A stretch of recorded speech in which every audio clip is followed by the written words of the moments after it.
ఏది ఈ పోలవరం ప్రాజెక్ట్ అనేది వెరీ వెరీ కాంప్లికేటెడ్, అంత తేలిగ్గా అర్థం కాదు. ఏంటి అంత అర్థం కాదని గట్టిగా చెబుతున్నారంటే నాకు అర్థం కాలేదు కాబట్టి. నేను అనేక సార్లు విజిట్ చేసి స్టడీ చేసి అనేక మంది అడ్వైజర్తో మాట్లాడిన తర్వాత నేను నిర్ణయం తీసుకున్నా, ఇది ఇప్పుడు పూర్తయ్యేది కాదు అని చెప్పిన మొదటి వ్యక్తిని నేను. విన్నారు కదా ఎంత హాస్యం అయిపోయిందో. ముఖ్యమంత్రి అయ్యారు కానీ ఇంకా గౌరవం పెరగాల్సింది, ఇంకా అహం పెరిగినట్టుగా ఉంది. పట్టుకొని ఆంబోతు అనేటువంటి కార్యక్రమం చాలా విజువల్స్ కూడా వేశారు.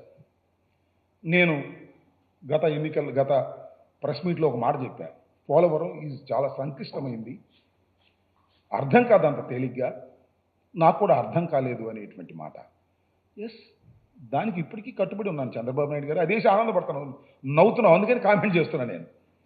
అదేసి నువ్వు నవ్వుతున్నావు, అది విజువల్ వేసి రాంబాబు గారికి అన్నాడని నవ్వి చూడు ఎగతాళి అయిపోయింది. ఎగతాళి కాదు, it is very very complicated project. అది అంత తేలిగ్గా అర్థం కాదు, నాకు అర్థం కాలేదు. తర్వాత అర్థం చేసుకున్నాను, అర్థం చేసుకున్న తర్వాత నిర్ణయాలు తీసుకున్నాను. I have studied a lot. 2 సంవత్సరాల కాలంలో నాకు వచ్చినటువంటి అవకాశంలో చాలా స్టడీ చేసి ఒక నిర్ణయానికి వచ్చినటువంటి వ్యక్తిని అని చెప్పడం కోసం చెప్పినటువంటి మాటని మీరు వేసుకుని ఆనందపడేటువంటి కార్యక్రమం చేస్తున్నారు.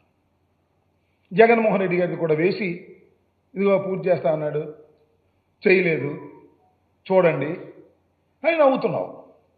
నీ పక్కన అంతా కూడా నీ తాబేదారులు, నీ సమ్మతీయులు అందరూ నీకు సంబంధించిన మీడియా వాళ్ళని పెట్టుకుని వాళ్ళతో క్వశ్చన్లు ఎంచుకుని